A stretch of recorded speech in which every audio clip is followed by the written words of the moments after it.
Selamat pagi, Bapak dan Ibu dan para peserta seminar. Selamat datang di acara seminar dan kuliah umum atau Sinarku. Pada pagi hari ini, selama kurang lebih 2 jam ke depan, kita akan belajar bersama-sama mengenai topik yang berjudul Triple Challenge, Ketidakberlanjutan Suku Bunga Rendah dan Resesi, Analisis Makroekonomika Konsensus Baru. Perkenalkan, saya Rika Dwiana, asisten riset di Macroeconomic Dashboard, dan sebagai MC saya akan membacakan peraturan dan CV singkat dari moderator. Acara hari ini akan terdiri menjadi 2 sesi, yaitu pemaparan materi dan sesi tanya-jawab. Ada beberapa rules yang perlu diperhatikan selama acara berlangsung. Yang pertama, pembicara akan menyampaikan materi selama kurang lebih 50 menit, dan kemudian diikuti dengan sesi tanya-jawab sekitar 55 menit. Dan yang kedua, para peserta diharapkan untuk mematikan mikrofon pada saat pemaparan materi berlangsung kecuali ketika diperkenankan oleh moderator atau pembicara. Dan yang ketiga, selama acara berlangsung, peserta diharapkan untuk dapat mengaktifkan kamera dan menggunakan virtual background yang dapat diunduh melalui tautan yang telah diberikan. Dan yang keempat, para peserta juga dapat menggunakan bahasa yang sopan, santun, dan tidak mengandung unsur sara dalam menyampaikan pertanyaan maupun pendapatnya. Dan yang kelima, pertanyaan yang berkaitan dengan materi dapat disampaikan melalui kolom chat ataupun secara lisan dengan cara on mic. Dan peserta yang ingin bertanya secara lisan, mohon dapat menggunakan fitur raise hand dan menunggu untuk dipersilahkan oleh moderator. Dan yang keenam, di akhir acara akan terdapat tautan presensi dan feedback yang dapat diisi oleh para peserta, dan nanti akan ada e-sertifikat yang dikirimkan setelah acara berlangsung. Sebelum memulai acara hari ini, saya ingin menyapa pembicara dan moderator terlebih dahulu, yaitu Bapak Prof. Insukindro dan Ibu Shima. Selamat pagi, Pak. Selamat pagi, Pak Insukindro dan Bu Shima. Selamat pagi. Selamat pagi semuanya. Semoga sehat selalu ya, Pak Insukindro dan Bu Shima. Ya, sehat. Ya, oke, baik. Nah, sebelum memulai acara, kita akan melakukan foto bersama terlebih dahulu. Oleh karena itu, kami memohon para peserta untuk on-cam terlebih dahulu, dan sesi foto bersama akan dipandu oleh operator pada hari ini. Aku memahami dulu maksudnya ini apa. Masukkan nilai ke dalam kolom seperti itu. Kita mulai ya. 1, 2, 3.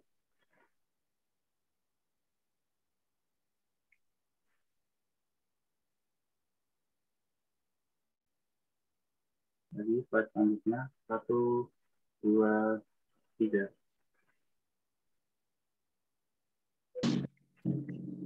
Oke, baik. Terima kasih. Sebelum memulai acara pada hari ini, saya ingin menyampaikan atau memperkenalkan moderator kita pada hari ini. Izinkan saya membacakan CV singkat dari Bu Shima.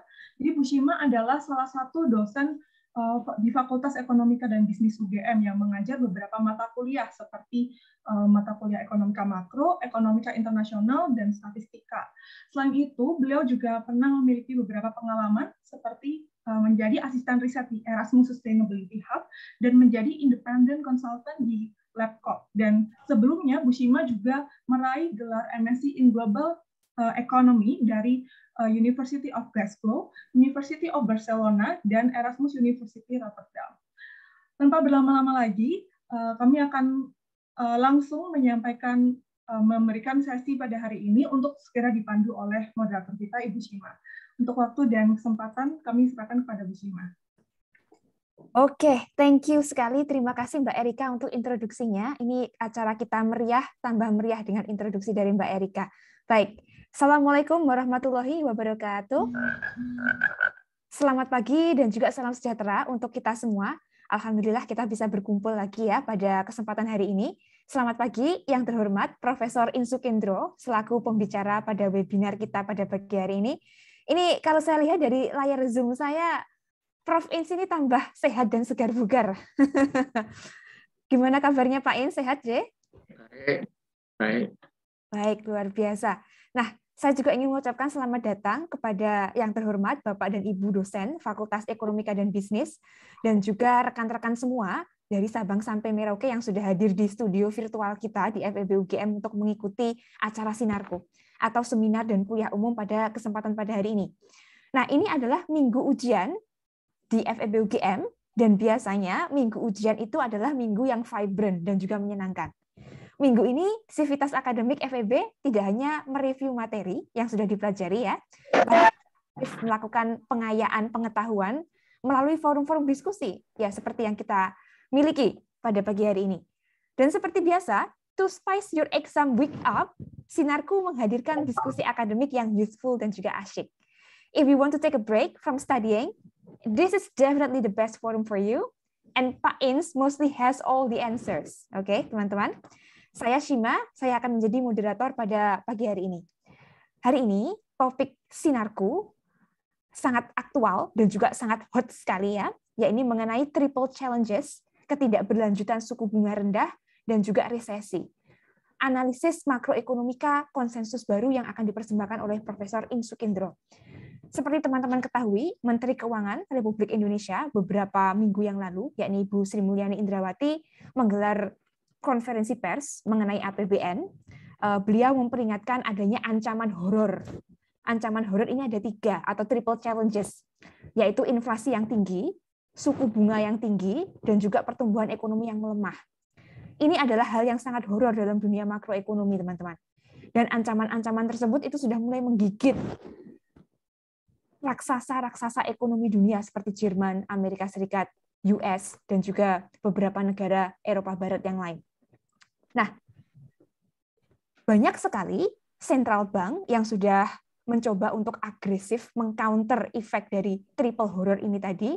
However, we don't know for sure bagaimanakah hal tersebut mempengaruhi Indonesia, perekonomian Indonesia secara general. Oke?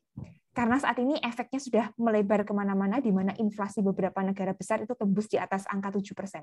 Saat ini kita berada di 3,5% untuk inflasinya, but who knows what will happen in the next few months. Apakah triple horror ini akan menjadi ancaman nyata bagi ekonomi tanah air? And that's why we're all here today. You have questions, Pak Ins has all the answer. Okay? Maka dari itu kita kedatangan the godfather of monetary economics dari FEB UGM, okay, untuk bisa melihat topik ini secara lebih kohesif dan juga komprehensif. Maka dari itu kita mendatangkan godfather-nya ya, Profesor Insukendro untuk berdiskusi pada hari ini. Nah, sebelum kita menuju ke penjelasan beliau mengenai pertanyaan atau pernyataan dari Ibu Menkeu, dan beliau akan menganalisis atau menyajikan diskusi beliau mengenai beberapa teori di dalam dunia moneter yang bisa digunakan untuk menilai apa besaran inflasi dan juga indikator makroekonomi lain itu bagaimana efeknya terhadap perekonomian Indonesia dan juga kepada pelaku bisnis. Well, saya kenalkan dulu CV singkat dari beliau, even though he needs no introductions. Profesor Dr. Insukendro MA, beliau ini adalah dosen dan juga peneliti di FEB UGM, kiprahnya sudah di mana-mana, you mention him, pasti asosiasinya dengan kebijakan ekonomi moneter.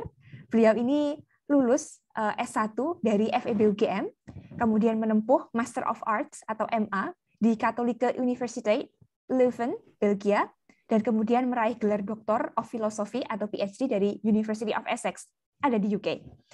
Beliau ini juga pada tahun 2016 sampai 2018, teman-teman, bekerja sebagai faculty member, organ pendukung pembelajaran dan juga riset di Bank Indonesia Institute. Beliau ini juga merupakan anggota dari MAPI atau Masyarakat Profesi Penilai Indonesia dan juga aktif di ISEI atau Indonesian Economists Associations. Nah, CV beliau ini kalau saya bacakan mungkin kira-kira sampai seminggu ke depan tidak selesai, tapi kita sudah tahu track record beliau seperti apa di dunia perekonomian. And today, it's your lucky day, karena beliau akan membagikan analisisnya mengenai triple challenges di dunia makroekonomi. Nah, Pak Ins, tidak usah berlama-lama, monggo Pak.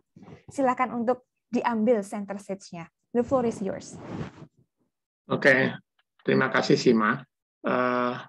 Saya akan share screen dulu.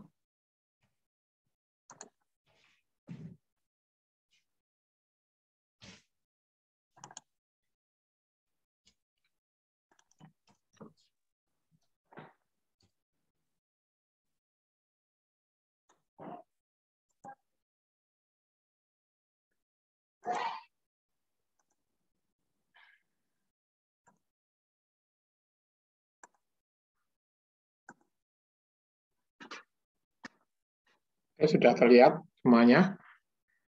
Sudah, Bapak. Ya. Judulnya seperti itu, Triple Challenges, kemudian ketidakberlanjutan suku bunga rendah dan resesi. Analisis makroekonomika konsensus baru. Seperti tadi Sima sudah menyinggung bahwa Triple Challenges itu kalau di tempat kita di Indonesia itu muncul dari Bu Sri Mulyani, karena yang ngomong Menteri Keuangan, sehingga itu kemana-mana ceritanya. Ya. Pokok bahasan dari materi saya ada 5, yaitu tentang Triple Challenges, kemudian laporan Bank Dunia yang baru, kita singgung juga, kemudian isu tentang ketidakberlanjutan suku bunga rendah dan kenaikan BBM, kemudian ada shrinkflation. Ini mungkin tidak umum di dunia akademik, tetapi di dunia bisnis ini sangat terkenal. Dan kalau Bapak Ibu itu belanja makanan misalnya, sekarang itu misalnya bakpia, kalau dulu itu 2 kali digigit, sekarang 1 kali digigit. Jadi langsung ditelan kalau sekarang. Kalau dulu nggak bisa, karena bakpianya besar, tapi sekarang bakpianya jadi kecil-kecil. Kalau Bapak Ibu pergi ke Malino di situ, di Jalan Pakuniratan, sekarang bakpianya kecil. Sehingga sekali lempar ke mulut langsung ditelan, macam itu. Itu masuk di dalam shrinkflation. Dan yang terakhir ini suku bunga yang rendah dari BI, yang dipertahankan. Kemudian nanti kita akan menggunakan isu fluktuasi ekonomi. Nanti saya akan ketengahkan 2 aliran, yang satu dari Ulysses Skin dan yang satu dari Hubert dan kawan-kawan. Ya, kalau dari Ulysses Skin ini para ekonom birokrat menggunakan itu. Ya, nanti bisa dilihat di situ. Bahkan ekonom akademik juga menggunakan itu. Saya tidak menggunakan itu nanti. Ya. Dan itu artinya saya beda pendapat dengan Bu Sri Mulyani, beda pendapat dengan Pak Periwarjio, Gubernur BI. Dan bahkan mungkin beda pendapat dengan Presiden Jokowi tentang ini. Kemudian resesi dan pertumbuhan ekonomi negatif, kita sudah negatif malah.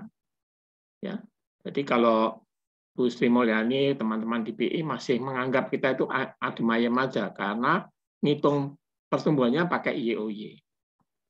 Nah, ngitung pertumbuhan pakai YoY itu menurut saya menyesatkan. Dan tanggal 24 Mei kemarin saya membahas bukunya Donovan, ya, yang membicarakan tentang the truth about inflation.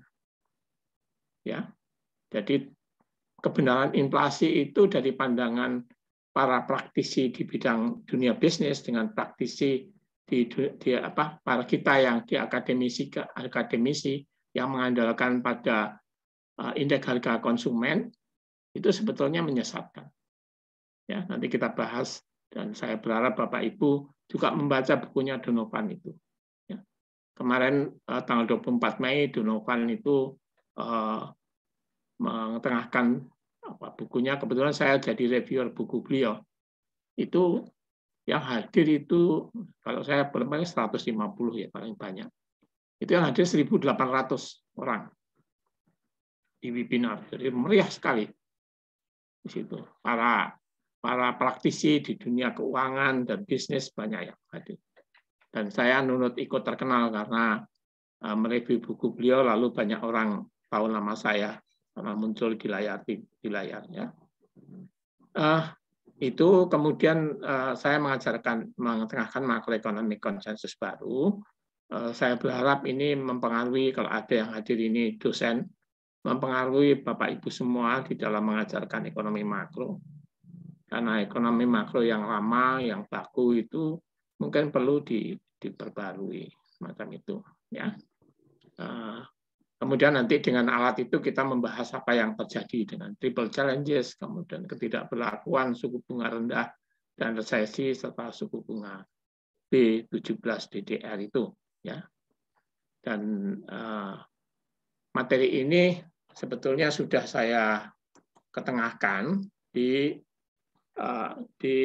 acara tadi kan Sima juga menyebutkan saya sebagai faculty member di Bank Indonesia Institute. Sampai hari ini kerjaan saya ya ya cerita-cerita semacam ini. Jadi ini saya cerita ini, ya. Jadi ini adalah di sini saya cerita mengenai itu. Jadi keuntungan saya di faculty member di BIN itu, setiap ada kasus baru, lalu teman-teman di Bank Indonesia itu selalu mendiskusikan, ya, mendiskusikan. Kemudian saya juga ikut mendiskusikan begitu sehingga kita diskusinya aktual mengenai sesuatu yang aktual, ya. Tetapi saya tetap akademisi, jadi saya menganalisnya secara akademisi, tidak seperti mereka. Sehingga di ruang diskusi kadang-kadang meriah sekali, ya, karena beda pendapat di sini. Oke ya, jadi kira-kira itu topiknya. Saya harapkan nanti sekitar 50 menit saya selesai supaya diskusi kita menjadi lebih panjang begitu. Materinya sebenarnya sudah saya kirimkan kepada Pak Praheka, tetapi dengan catatan ke Pak Praheka. Kalau mau dibagikan saat ini juga tidak apa-apa. Ya, tetapi kalau nanti dalam diskusi kemudian ada perbaikan, berarti dikirim yang baru lagi. Ya. Jadi misalnya diskusi tanggal 6 Juni kemarin di Bank Indonesia, itu saya revisi 2 kali. Ya, saya revisi 2 kali karena ya perlu diperhatikan. Oke, ini isu-isu yang menarik, yang aktual sekarang. Jadi misalnya kita bicara harga komoditas dunia yang melonjak tajam akibat perang Rusia dan Ukraina, kemudian lockdown di Cina, kemudian gangguan mata rantai pasokan dunia dan efek berlanjut dari COVID-19. Misalnya itu, ya, bahan bakar naik 125%, kemudian batu bara 166%, minyak juga meningkat, kemudian dan seterusnya ada CPO, kemudian gandum juga naik, jagung juga naik, kedelai naik. Ini kalau kedelai naik ini nanti tempe kita ngalami shrinkflation tadi, ya, inflasi karena penyusutan. Ya, kita nggak bahas itu biasanya, ya, tetapi kalau di dunia bisnis itu menarik. Ya. Nah, itu mempengaruhi harga bahan baku, ya, juga akan mahal. Nah, ini akan menimbulkan inflasi dan itu terbukti di beberapa negara. Saya tuliskan di sini. Kalau Bapak Ibu ingin lengkapnya ada di laporannya Bu Sri Mulyani atau di laporan Bank Dunia tahun Juni 2022 itu. Nah, ini diungkapkan oleh Bu Sri Mulyani tanggal 23 Mei 2022 yang menyebutkan ada triple challenges itu. Itu inflasi tinggi, suku bunga tinggi, dan pertumbuhan ekonomi lemah. Nah, ini mengindikasikan apa? Mengindikasikan adanya ketidakberlanjutan suku bunga yang rendah. Gitu ya. Nah, kalau secara ekonometrika, pengujiannya dengan uji kointegrasi. Jadi kalau Bapak Ibu dosen kemudian atau peneliti ingin melihat ketidakberlanjutan suku bunga tinggi dan seterusnya, itu bisa dilakukan dengan ekonometrika time series dengan pengujian kointegrasi. Ya. Nah, kemudian laporan-laporan Bank Dunia juga agak suram semacam itu, pertumbuhan ekonominya turun, misalnya Eropa 2,5%, USA tinggal 2,5%, Cina biasanya sekitar 8, pernah sampai 10. Tahun ini diperkirakan hanya 4,3%. Ya.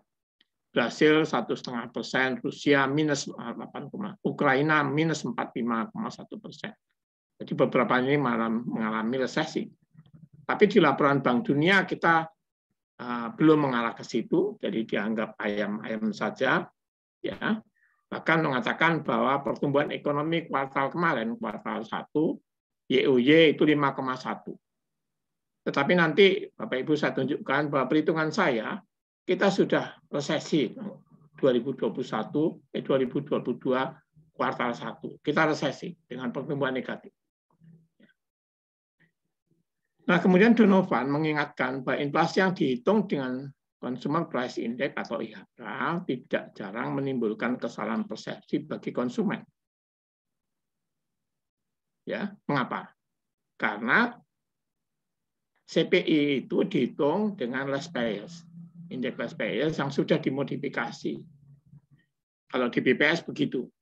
Ya, nah itu cenderungnya itu ke kelompok biasnya ke kelompok penghasilan tinggi. Nah kemudian yang juga perlu diperhatikan bahwa distribusi pendapatan golongan itu berubah. Yang seharusnya perhitungan CPI menurut Donovan itu harus dirubah. Karena golongan pendapatan itu semua orang kan tidak tetap. Itu kan berubah. Jadi mestinya dirubah. Nah di bukunya Donovan itu yang menarik adalah misalnya kalau kita ngajarkan ke mahasiswa MP sama dengan PT. Kalau M naik berarti P-nya naik berarti inflasi. Nah Donovan melihat dari sejarah inflasi dan uang beredar. Itu tidak ada hubungannya menurut dia. Bahkan uang beredar ditambah perekonomian tumbuh malah. Jadi dia lihat sejarah inflasi sejak zaman Babilonia. Nah, luar biasa. Ya. Kalau kita ngajar di fakultas tidak mungkin akan ngajar begitu. Tapi ini penting, menarik. Saya kemukakan ini supaya kita tidak terlalu sindrom dengan angka-angka yang dilemparkan Bank Dunia ataupun yang dilemparkan oleh para birokrat itu. Karena apa? Karena Donovan melamarkan ini paling lama 6 bulan. Sampai 1 tahun sudah selesai menurut dia. Ya nanti kita lihat aja gimana ramalan Donovan. Donovan itu adalah konsultan bisnis. Jadi dia selama hidupnya tidak pernah jadi dosen, tidak pernah selamanya jadi para birokrat, bisnis, pelaku bisnis, konsultan di bidang keuangan. Ya. Lalu dia mengusulkan supaya inflasi itu tidak hanya dihitung oleh indeks harga konsumen, tetapi mestinya juga indeks harga produsen. Ya. Atau paling tidak kalau di dunia akuntansi adalah penilaian aktiva usaha. Itu lebih penting daripada karena menurut Donovan kadang-kadang mereka ngomongkan inflasi tapi para bisnis nggak paham itu. Oh, inflasi itu ya. Nah kemudian juga banyak ekonom kita baik di birokrat maupun di akademi yang menggunakan pendapat Julius Siskin untuk menghitung resesi. Jadi kalau 2 kuartal berturut-turut negatif, itu Julius Siskin. Itu negatif berarti resesi. Kalau tidak, ya tidak pernah resesi. Tapi nanti saya tunjukkan pada Bapak Ibu bahwa konsep ini perlu ditinjau kembali. Ya. Nah, saya menggunakan Hubert, maka 2022 kuartal 1 kita sudah resesi. Nah, kemudian ini adalah, ini kalau di dunia bisnis lebih menarik daripada kita mengomongkan inflasi dengan CPI. Ini adalah harga BBM ya tanggal 2 Juni 2022 ya. Ini kalau kita lihat di sini Indonesia harganya itu 14.500 ini kalau kita pakai Pertamax Turbo, kalau Pertamax ini 12.500 ya. Nah, mereka sudah seperti ini harganya. Jadi misalnya di Amerika itu 18.000 untuk RON 95, kemudian Jerman itu 33.000, ya, kemudian di tetangga kita Singapura itu 22.000. Ini lebih menarik untuk bisnis daripada, tapi kita mungkin nggak tertarik, Bang. Prof, ya maaf saya interupsi. Ini apakah bisa PowerPoint-nya di full screen, Prof? Ya bisa. Ya, siap, matur nuwun.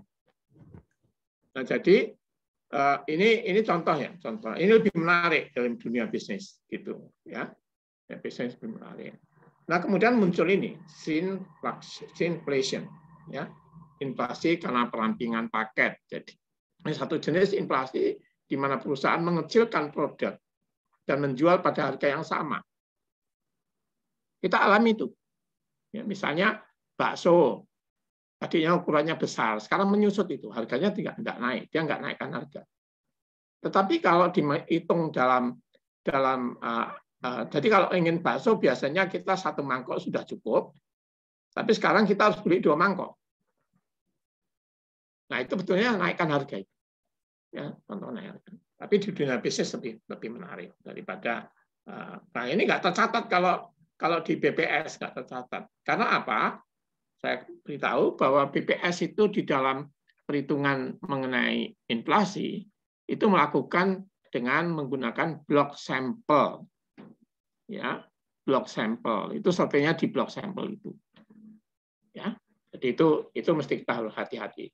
Silakan baca bukunya, buku petunjuk tentang perhitungan inflasi di BPS. Nanti Bapak Ibu dapatkan.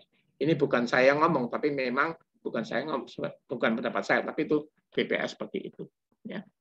Dan kebetulan saya 2007 sampai 2018 saya menjadi anggota Forum Masyarakat Statistik, sehingga paling sedikit banyak saya tahu tentang bagaimana angka-angka BPS itu terjadi.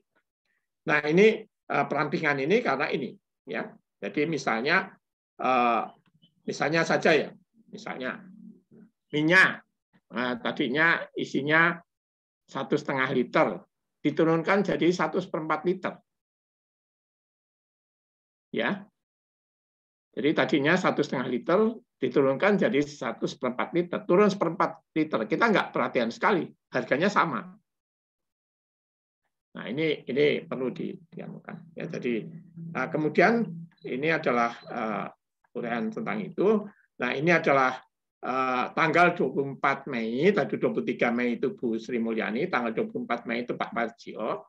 Ya, habis setelah rapat Dewan Gubernur Bank Indonesia, kemudian mengumumkan di surat kabar dengan para wartawan di konferensi pers yang mengatakan bahwa Bank Indonesia mempertahankan 3,5% suku bunga B7 reverse repo rate atau B17 DDR ini, ya. Nah, ini juga mengejutkan karena harapan orang B17 DRR ini naik. Karena apa? Karena di Amerika itu naik. Ya, jadi Fed menaikkan dan kita tidak. Nah, ini mengejutkan juga. Ya, jadi ini mengejutkan juga. Tetapi ya ini yang mungkin kita nggak terlalu concern dilakukan, tapi dunia bisnis ini menarik, yaitu kewajiban giro wajib minimum meningkat. Mulai dari 6%, ini 5% saat diumumkan Mei, kemudian 1 Juni kemarin naik menjadi 6%, 1 Juli besok naik jadi 7,5%, dan September itu 9,5%. Nah, sekarang kita ingin tanya, kalau BI menaikkan 1%, berapa uang yang bisa disedot yang masuk ke BI kembali? Nah, tadi walaupun BI rate itu tidak dinaikkan, saya sebut aja BI rate supaya bahasanya mudah, BI 7 days reverse repo ini panjang, saya singkat aja dengan BI rate. Jadi walaupun BI rate tidak dinaikkan, tetapi untuk menyerap uang yang ada di pasar, itu dia menaikkan DWM. Kita tahu semua jika DWM-nya naik, berarti dana bank-bank umum itu akan masuk ke BI lebih banyak lagi. Semacam itu. Nah, ini tinggal ngitung. Nah, ada yang memperkirakan misalnya 1% dinaikkan, itu dana yang bisa diserap itu 80 triliun. Jadi kalau sampai September ini naik 4%, berarti ada 320 triliun, 320 triliun yang bisa diserap. Lumayan meriah. Ya. Nah, ini kalau menurut Julius Siskin, menurut Gronovan, ini yang lebih menarik untuk dunia bisnis, ya. Jadi ini kemudian saya lihat juga begitu. Ini hanya bagian saja yang saya kemukakan, tapi yang lain saya tidak kemukakan. Ya. Nah, kemudian kita omongkan fluktuasi di sini. Ya. Jadi ini pendapatnya. Ini pendapat pertama dari Julius Siskin. Ya. Dia mengeluarkan beberapa rule of thumb, ada 8 rule of thumb, tapi yang paling favorit yang ini, yang mengatakan bahwa jika 2 kuartal berturut-turut GDP-nya turun, maka itu resesi. Nah, ini lalu dikembangkan, jika 2 kuartal berturut-turut dari GDP YoY itu turun, maka itu resesi. Nanti di bawah Bapak Ibu atau saudara-saudara saya tunjukkan bahwa konsep ini perlu ditinjau kembali. Apakah kita harus mengikuti? Karena bisa menyesatkan. Ya. Tapi orang mengatakan, oh itu sudah dipakai oleh National Bureau of Economic Research-nya Amerika. Tapi setelah saya cek, dia tidak menggunakan konsep ini. Jadi konsep ini tidak digunakan di National Bureau Economic Research-nya Amerika. Tidak. Saya sudah cek di sini. Ya. Jadi dia menggunakan cara lain untuk menghitung ini. Tapi di tempat kita ini paling favorit. Ya, paling favorit. Nah, mari kita lihat. Ini adalah konsep tentang resesi. Saya mengikuti pendapatnya Hubert. Ya. Ini kalau mahasiswa ekonomi makro 2 saya ikut, ini kuliahnya di sini nih yang dipakai. Dipakai yang ini. Saya tidak menggunakan konsepnya Ulysses. Ya. Jadi saya menggunakan konsep ini. Ya, dari Hubert chapter 8 dan chapter 9. Nah, Hubert ini bagian dari makroekonomi konsensus baru. Ya. Jadi saya di makro 2 itu saya tidak menggunakan bukunya Menke, tidak menggunakan bukunya Blanchard, saya menggunakan bukunya Hubert ya dengan Williamson. Nah, Hubert mengatakan ya, jika OG itu negatif maka dia resesi. Lalu dia mengetengahkan, dia menghitung di Amerika, ya, misalnya ini ada di Hubert 2012 halaman 283, dia ngitung kuartalan. Jadi dia ngitung ini kuartalan. Nanti keterangannya bisa dibaca. Jadi kalau ini dia kasih tanda berbeda ini menunjukkan resesi dia. Ya, di bawah 0 ini negatif berarti resesi. Tapi kalau ini naik, ini udah recovery. Ya. Tapi yang bawah ini yang turun-turun begini yang negatif itu resesi. Nah, kemudian di bukunya tahun 2014 juga dia menggunakan cara yang sama untuk menghitung resesi di Amerika. Resesi di Amerika. Nah, ini nanti bisa dibaca juga keterangannya. Ya. Jadi ini yang diberi tanda ini yang ada di yang menurun ini, kalau naik dia mulai recovery. Sudah mulai recovery. Ya. Yang menurun ini berarti negatif semacam itu. Nah, kemudian ini dia bandingkan di Amerika, kemudian Jepang, dan negara-negara Eropa, mendapatkan hal yang mirip semacam ini, dia hitung dengan rumus yang dia gunakan. Itu dengan dia sebut output gap. Ya. Nah, output gap ini kalau di buku makro standar itu fluktuasi ekonomi. Ya.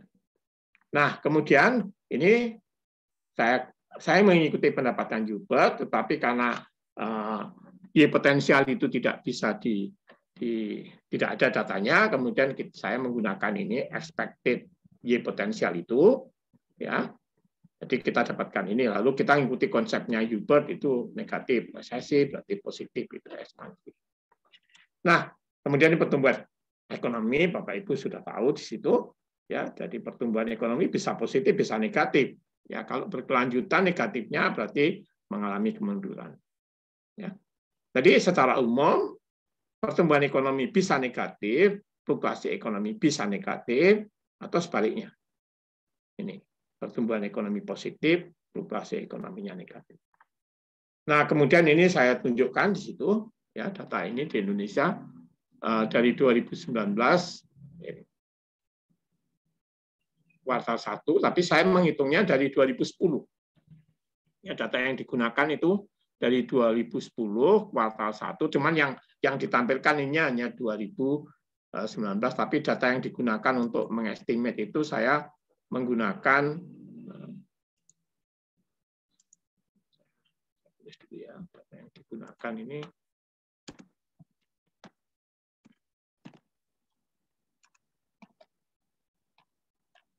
dari 2010 kuartal 1 sampai 2022 kuartal 1. Ya, data yang digunakan, tetapi yang saya tampilkan hanya sebagian. Nah, dari perhitungan ini mengestimate-nya tentang fluktuasi ekonomi, expected-nya itu saya menggunakan Aldrich-Prescott filter. Aldrich-Prescott filter atau HP filter. Ya. Di EBS ada itu programnya. Ya. Sebenarnya yang menarik adalah kalau kita menggunakan Kalman filter, tapi saya belum menggunakan itu. Saya dibantu oleh Pak Dino Helvino, ya, itu mahasiswa S3 di Gadjah Mada, kemudian juga Pak Chandra Utama, ya, saya kira dia hadir juga di acara ini. Ya. Nah, lalu ini hitung-hitungannya, ya, hitung-hitungannya. Ini adalah pertumbuhan ekonomi YOY. Jadi yang hitung ini adalah BPS. Saya tidak menghitung yang ini. Yang ini hitungan saya, ya, hitungan Pak. Saya dibantu tadi Pak Dino dan Pak Chandra. Ini.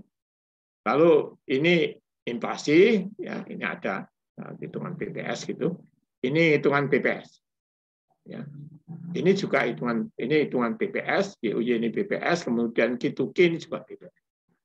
Nah, kalau kita bandingkan tahun 2019, ya, tahun 2019 ini pas adanya COVID ini, 2020 kuartal 1. Jadi kalau kita mengikuti pemerintah, dia menggunakan ini. Ya, menggunakan ini. Jadi kalau pertumbuhan ekonomi itu YOY ngitungnya, jadi ini belum negatif 2 kuartal berturut-turut, maka itu belum resesi. Jadi kalau pakai ini, kita resesi adalah 2020 kuartal 3. Karena negatifnya 2 berturut-turut di sini, jadi kuartal 3. Tapi hitungan saya, kita resesi itu kuartal 1. Dan mencapai puncaknya di kuartal 2. Jadi pada waktu kuartal 3 itu kita sudah mulai recovery. Hanya kemudian turun lagi, kemudian tambah parah lagi di kuartal 1 2021. Ini hitungan. Jadi diestimate dengan Holdridge-Prescott filter tadi. Nah, tapi kalau konsepnya Euler system digunakan dengan data kuartal ke kuartal, bukan YOY, maka benar bahwa 2020 kuartal 1 itu 2 kali berturut negatif, berarti di sini resesi. Dan itu persis sama dengan hitungan saya di sini resesi. Ya, jadi ini kalau menurut saya ini menyesatkan, dengan hitungan YOY itu menyesatkan. Nah, kemudian ini yang 2021 kuartal 1 ini adalah minus 9586, ini Q2Q, ya, kuartal ke kuartal. Kemudian fluktuasi ekonomi kuartal ini adalah negatif, sehingga saya katakan kita resesi. Ya, saat ini kita resesi. Macam itu, ya. Jadi kalau Bank Dunia mengatakan Indonesia aman, tidak resesi, saya mengatakan kita resesi. Tapi kalau pakai hitungan ini yang pakai hitungan YOY, kita aman-aman aja sih. Karena ini positif semua. Kita aman-aman saja. Nah, kemudian ini gambarnya, ya, gambar dari hitungan ini tadi, ya, ini antara growth dengan fluktuasi ekonomi, tapi kuartalan, hitungnya. Jadi ini gambar ini dari ini FE dengan GE, ya, GE ini FE dengan GE, Q2Q dan FE ini kalau digambarkan dengan data lengkap sampai dari mulai tahun 2010 itu gambarnya semacam ini, ya. Nah, jadi apa? Jadi ini adalah COVID kemarin. Ini COVID kemarin, kita resesi, ya. Kemudian kita recovery di sini, ya. Tapi kemudian 2022 kuartal 1 kita resesi lagi. Jadi pertumbuhan ekonominya negatif, kita resesi juga. Jadi statementnya Bank Dunia yang mengatakan bahwa kita aman, kita harus hati-hati untuk itu. Ya, jadi kita harus hati-hati untuk itu. Nah, ini saya bandingkan sekarang, ini adalah kuartalan, pertumbuhan ekonomi kuartalan, ini adalah YOY, pertumbuhan ekonomi tahunan. Jadi kalau ini nggak ada, ya, ada negatifnya di situ. Ya, pertumbuhan ekonomi selama ini berarti kita nggak pernah mengalami resesi. Tapi kalau kita pakai ini, kita bisa negatif, berarti bisa resesi. Hanya kalau pakai hitungan ini jatuhnya di sini aja, ya, yang COVID itu. Kemudian naik jadi kita kalau tidak hati-hati ini bisa menyesatkan, ya. Nah, kemudian saya gambarkan lagi di sini, ini adalah YOY, Kemudian ini kuartalan, semuanya kuartalan. Kalau pakai kuartalan kita resesi ya. Jadi sebenarnya nggak ada masalah apa-apa. Biasa-biasa aja. Ini kalau seperti inflasi, ada inflasi positif, tapi ada deflasi. Biasa-biasa aja. Memang ini agak parah itu tahun 2000. Nah, datanya gimana? Datanya ini bisa dilihat ya, Bapak Ibu. Ini hitungan saya. Ya, kita resesi itu paling parah ini di kuartal 2 tahun 2020, kemudian di kuartal 1 tahun 2021 kita agak tinggi. Ya. Kalau pakai ini kita aman di situ. Ya. Nah, kemudian ini perkembangan kita bicara tentang makroekonomika konsensus baru. Ya. Ini saya ambil dari tulisan saya kemarin di Bank Indonesia tahun 2022. Ya, tetapi kalau Bapak Ibu pernah mengikuti Sinarku juga ada di sana, ya, walaupun berbeda dengan apa yang saya tengahkan saat ini. Nah, ini adalah gambarannya begitu. Jadi makro itu seperti ini, ada klasik, kemudian di sini menurunkan Keynes, ya, karena Keynes itu berbeda dengan klasik tahun 1936. Tahun 1930 itu sama, klasik dengan Keynes. Kemudian Keynes menurunkan Keynesian. Keynesian bertemu atau ini adalah konvergensi pertama antara Keynesian dengan klasik, menghasilkan sintesa neoklasik. Ya, dan ini menghantui kita karena semua mahasiswa ekonomi itu menggunakan bukunya Samuelson untuk pengantar ekonomi, dan Samuelson itu adalah godfather-nya neoklasik. Begitu ya. Nah, kemudian Keynesian menghasilkan Keynesian baru, klasik ada klasik baru, kemudian siklus bisnis, konvergensi antara Keynesian baru dengan siklus bisnis menghasilkan sintesa neoklasik baru. Ini namanya. Ada juga yang menyebutkan sintesis Keynesian baru, ada juga yang menyebutkan makroekonomi konsensus baru. Ya, namanya macam-macam. Ini kalau ada juga yang menyebutkan New Keynesian perspektif, perspektif New Keynesian. Jadi ada. Ya. Nah, gambar ini saya buat tahun 2012. Gambar ini saya buat tahun 2012. Ini gambar ini juga ngawur aja dibuatnya. Ya, tapi kemudian mirip dengan Landman tahun 2014. Nah, kemudian saya mengambil satu dari teori ini, yaitu dari Gies dan Wagner tahun 2007. Ya, Gies dan Wagner. Jadi bagian cerita saya ini menggunakan pendekatan dari Gies dan Wagner. Mengapa saya pakai? Karena Gies dan Wagner itu menggunakan analisa sintesis neoklasik baru secara grafik. Ya. Jadi kalau kita lihat di judulnya, di referensinya di situ, ya. Kalau kita lihat di judulnya di sini, Gies dan Wagner itu ini graphical analysis of the new neoclassical synthesis. Nah ini secara grafik analisisnya. Makanya saya pakai ini karena saya akan menggunakan itu. Demikian juga di bukunya Hubert itu secara grafik dia pakai. Ya. Nah ini semuanya adalah forward looking. Ya.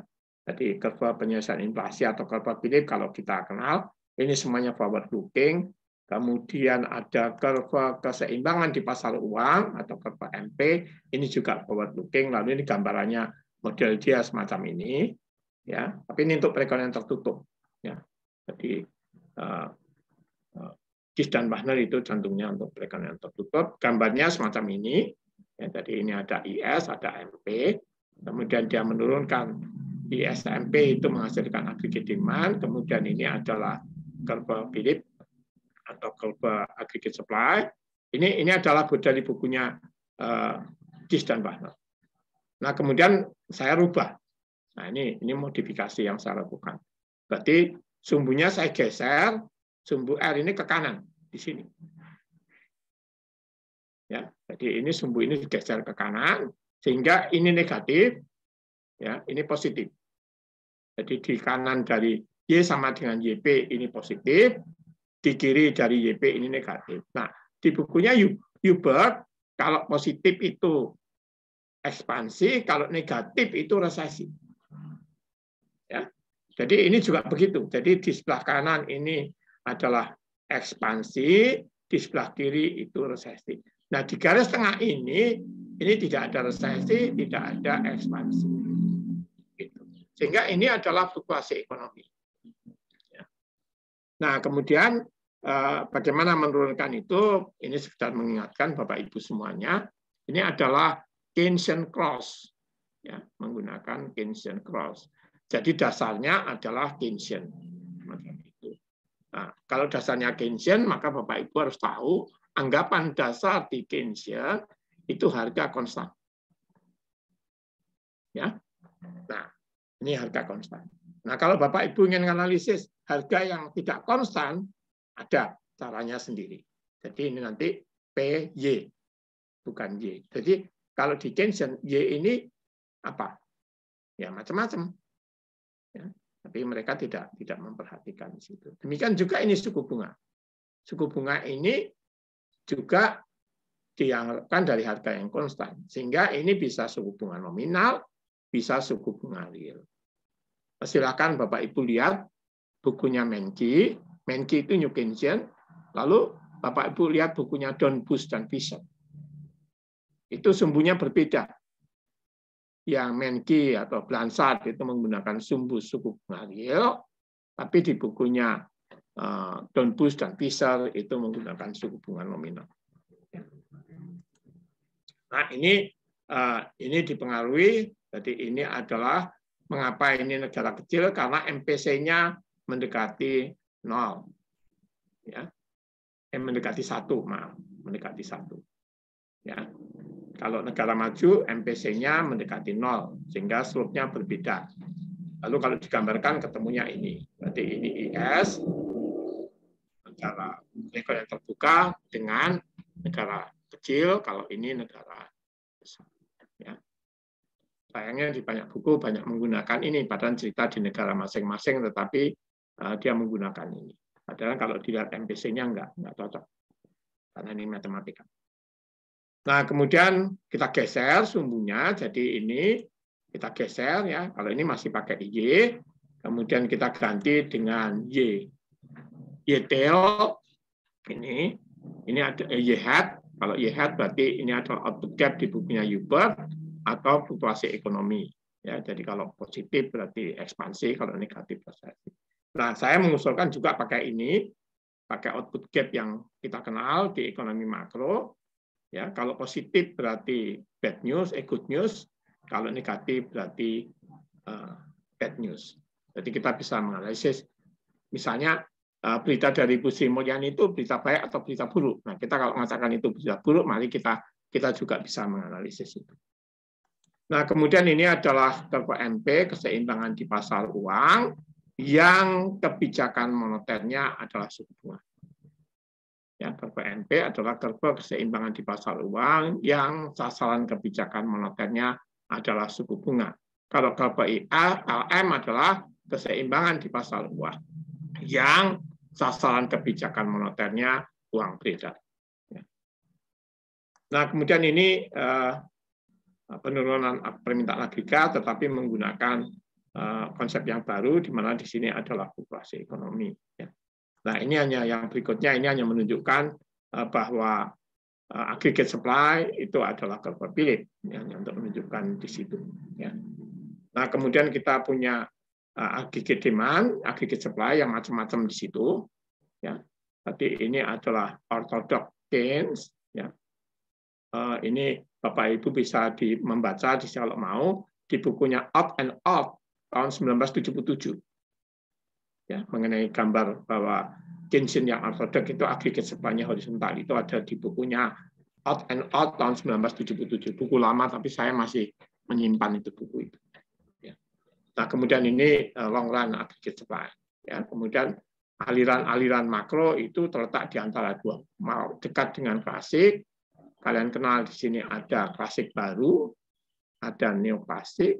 Kalau dekat dengan Keynes berarti ada Keynesian baru.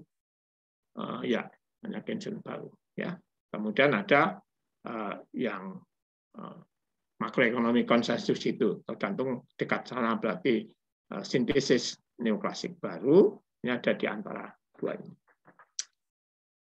Nah, kemudian ini analisanya saya sebut dengan MGWPT, ini adalah Modified Gies dan Wagner perekonomian terbuka. Itu di 2022 itu di BI, saya ketengahkan di BI. Kalau Bapak Ibu tertarik bisa melihat di YouTube, ya, di YouTube ada yang menerbitkan adalah Spektro BI, ya Spektro BI. Bapak Ibu mungkin nanti menemukan di sana ada sekitar 24 ya bahan materi dari saya di sana. Karena sejak April atau Mei 2020 saya memberikan ceramah di sana. Nah, kuliah itu diikuti staf BI, OJK, Kementerian Keuangan, lalu Bapak Ibu dosen pengasuh mata kuliah ke Bank Sentral. Ya. Nah, ini semacam itu. Jadi ini hanya menunjukkan dari apa yang tadi ini saya gabung di sana. Nah, kemudian ini keterangannya ya bahwa ini semuanya forward looking. Kalau ini nggak kelihatan karena ini dimensinya pakai Cartesian system matematik itu nggak kelihatan forward lookingnya. Tetapi kalau ingin empirisnya, Bapak Ibu harus menggunakan forward looking semuanya seperti yang diingini oleh Gies dan Wagner itu forward looking. Nah, caranya bisa menggunakan ini. Ya, caranya bisa menggunakan ini yang dikembangkan oleh Kat Bateson tahun 1988. Lalu kita bisa mendapatkan ini. Jadi kalau di Kat Bateson itu menggunakan fungsi biaya kuadrat berganda. Ya, jadi nanti bisa dapatkan ini contohnya. Ini model tanpa shock. Ya, jadi modelnya semacam ini forward looking di situ. Ya. Lalu bisa juga dengan shock. Ini semuanya ada di Kat Bateson 1988. Kemudian saya mengembangkan twin shock. Kalau ini single shock, maka saya menggunakan twin shock. Itu di tulisan saya 2018-2020. Ya, itu saya mengembangkan dengan twin shock. Yang ini untuk keberlanjutan fiskal, kalau ini untuk fungsi reaksi moneter. Nah, kemudian ini adalah analisis makro konsensus baru yang tadi itu. Ya, lalu ini catatan saja dari yang di atas tadi bahwa Indonesia 2021 kuartal 4 itu fluktuasi ekonomi 0,71 berarti ekspansi tidak resesi. Di sebelah kanan garis itu pertumbuhan ekonominya juga positif, tetapi 2021 kuartal 1 fluktuasi ekonominya kita negatif, lalu ini berarti resesi. Nah, ini semacam ini. Lalu mari kita coba analisis ya. Nah, ini tadi menggunakan gambar di sana, kita mulai dari sini, di negara kecil, ya. Jadi ini keseimbangan jangka pendek di sini. Jadi kalau ini ekspansi, ya. Tapi kalau di sini keseimbangan jangka panjang. Jadi ini ekspansi, ini keseimbangan jangka panjang. Nah, sekarang ini juga begitu. Ini adalah aggregate demand, ini adalah kurva penyesuaian harga. Nah, posisinya di sini, sama-sama kita mulai dari sini. Nah, kemudian kalau harga bahan bakar itu naik, ya berarti IA-nya bergeser ke kiri. Ini IA-nya bergeser dari harga komoditas naik, harga bahan bakar naik, macam-macam itu naik, ini akan bergeser ke kiri. Sehingga terjadi keseimbangan jangka pendek di sini di F1, posisinya ada di sebelah kiri ini. Nah, kalau ada di sebelah kiri ini berarti di sini keseimbangan tapi posisinya kita resesi. Nah, kalau ini pakai output gap di makro baku, berarti ini berita buruk karena negatif, itu berita buruk. Di atas ini naik, MP-nya naik karena apa? Karena ada fungsi reaksi moneter, MP-nya bergeser ke atas. Untuk mengendalikan inflasi, MP-nya harus dinaikkan, suku bunganya harus dinaikkan. Sehingga posisinya di E1 atau di F1. Ini resesi. Nah, dengan demikian kita tidak bisa lagi karena ini suku bunganya naik, berarti keberlanjutan suku bunga rendah itu tidak terjadi, tidak akan terjadi, atau mungkin tidak terjadi lagi. Di sini inflasi yang tinggi, berarti inflasi yang rendah juga. Ini di negara kecil. Di negara besar berbeda efeknya, tetapi efeknya berbeda terhadap ini. Tetapi apa yang terjadi dengan resesi terjadi di sini. Berarti ini awalnya di sini, nah ini berita buruk di sini macam itu. Tapi ini berita buruk di sini. Ya, berarti suku bunganya naik di sini, inflasinya juga naik. Hanya startnya di sini kalau negara maju lebih rendah dibandingkan negara sedang berkembang. Nah, kemudian kita menggunakan ini, ya, fluktuasi ekonomi. Kalau tadi menggunakan berita buruk atau berita baik. Kalau ini menggunakan fluktuasi ekonomi, ngitungnya seperti apa? Tadi di atas sudah saya jelaskan. Ya, kita posisinya di sini. Ya, kalau kita menggunakan misalnya 2022 kuartal 1, itu posisinya di sini. Ya, 2021 kuartal 4 kita posisinya di sini. Kemudian harga bahan bakar naik, ini bergeser ke kiri, sehingga ini di sini mulainya bergeser ke kiri karena supply side-nya naik ya. Harga bahan bakar naik, biaya naik, semua macam, tapi ini bergeser ke kiri, sehingga terjadi keseimbangan jangka pendek di sini. Nah, posisinya ada di sebelah garis ini, berarti ini resesi. Ya, resesi. Ini resesi ditandai juga dengan inflasi yang meningkat, dan ini karena fungsi reaksi moneter, berarti suku bunga meningkat. Ya. Nah, kemudian ini, ya. Jadi kalau pakai teori tadi, ini kita posisinya di sini, startnya kita membacanya dari sini. Jadi E1, ya E1, kita resesi posisinya. Lalu apa yang dilakukan? Nah, biasanya kebijakan moneternya itu bisa stimulus fiskal, bisa stimulus moneter. Ya, bisa stimulus fiskal, bisa stimulus moneter. Kalau stimulus fiskal, efeknya ada dua, ke IS bergeser ke atas, aggregate demand bergeser ke kanan, tetapi kurva IA juga bergeser ke bawah. Nah, kalau kita hanya andalkan pada demand, bukan teori yang baru ini, itu hanya bergesernya IS, tapi tidak bergesernya aggregate supply. Tapi teori ini mengajarkan jika ada shock semacam itu, maka ini akan bergeser ke kanan, pada saat sama ini akan menggeser ke kanan juga. Jadi IS bergeser ke kanan, ini aggregate demand bergeser ke kanan. Nah, karena IS bergeser ke kanan, jangka pendek keseimbangan terjadi di sini. Ya. Nah, lalu ini curve MP juga bergeser dia. Bergeser. Nah, ini akibatnya semacam ini. Ya. Nah, kemarin itu otoritas moneter mempertahankan suku bunga di R1. Jadi kondisi sebelum Mei itu di sini, di ini. Nah, dia mempertahankan ini gambarnya memang dibesarkan supaya kelihatan efeknya. Jadi dia pertahankan di sini. Kalau dia mempertahankan ini, berarti dia ikut mendorong pertumbuhan ekonomi ke sana. Karena ini nanti akan mencerminkan output gap yang ke kanan, ini positif ya. Jadi ini. Tetapi kalau di Indonesia BI itu kebijakannya tidak single, tapi multi. Jadi untuk menekan supaya ini tidak naik, uang beredarnya diturunkan dengan kenaikan GBM dan lain-lain. Jadi ini menariknya materi ini kita bisa menganalisis dengan berbagai macam. Ini tidak hanya parsial, tapi juga bisa dengan multi. Ya.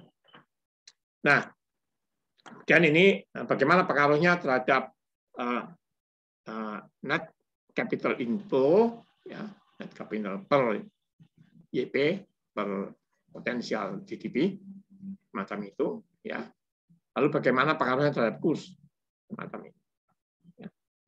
Nah, NCI ini bisa bentuknya semacam ini, bisa ini. Ini tergantung dari bagaimana kapital mobilitas di suatu negara. Ya, bagaimana kapital mobilitas di suatu negara. Demikian juga ini, bagaimana sistem kurs di negara itu. Ya. Nah, waktu diskusi dengan BI kemarin kelihatannya Indonesia cenderung yang condong ke sini, kemudian condong yang ini.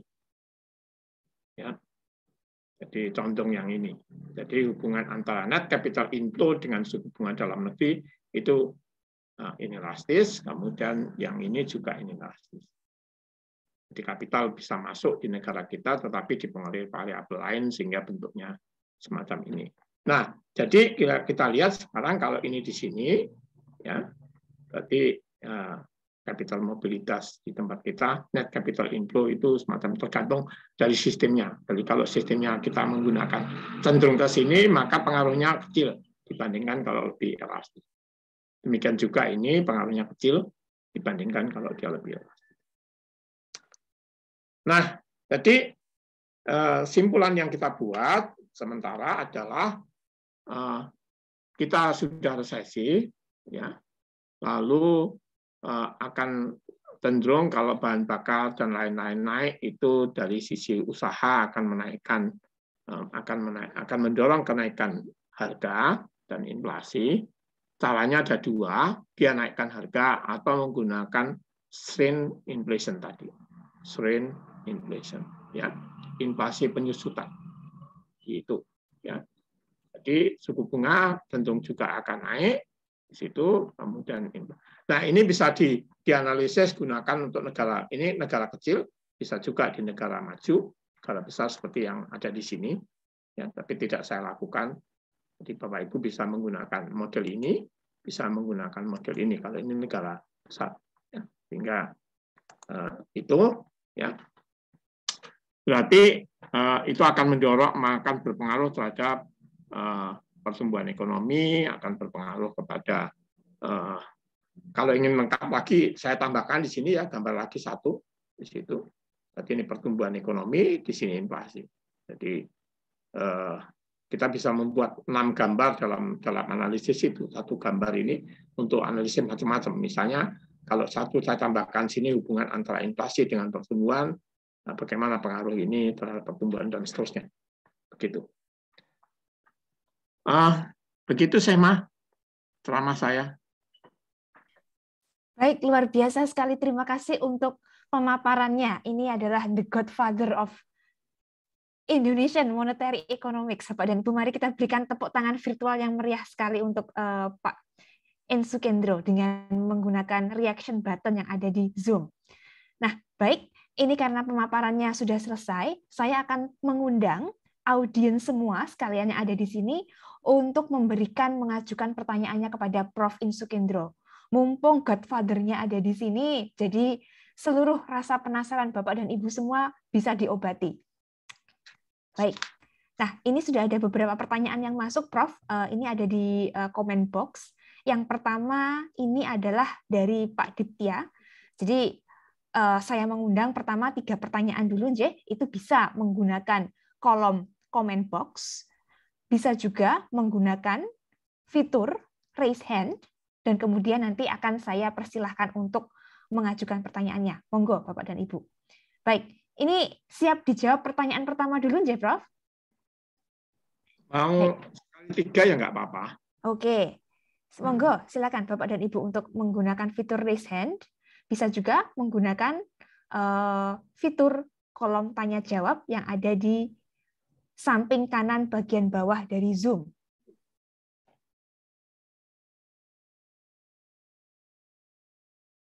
Baik. Ini pertama ada Pak Ditya, kemudian yang kedua dari Ibu Dona. Oke, satu lagi penanya, monggo. Saya akan buka.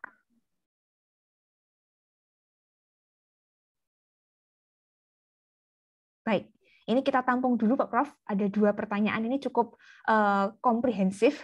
Saya akan undang dulu Ibu Dona untuk menyampaikan pertanyaannya. Silakan Ibu Dona untuk di-unmute dulu. Ya, terima kasih Bu Shima. Selamat pagi Prof. Salam kenal nih dari Padang Prof.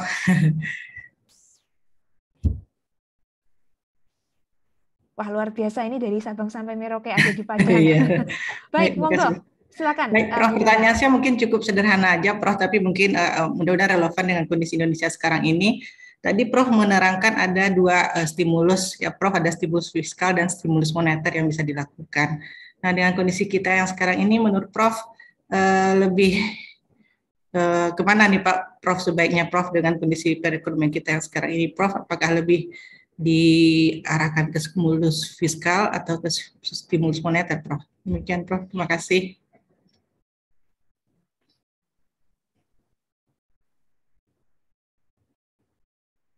Saya jawab atau ditunggu sampai yang kedua? Silakan dijawab dahulu, Prof. Oke. Bu Dona, terima kasih atas pertanyaannya. Ya, Di Prof. analisis saya yang ini, ya, yang sekarang kita ada di gambar ini, maka itu ada dua stimulus yang dilakukan. Ya, jadi pemerintah itu sekarang memberikan stimulus juga ke bahan bakar. Ya, jadi kalau kita lihat data tadi yang di atas, ya, saya kembali ke atas dulu.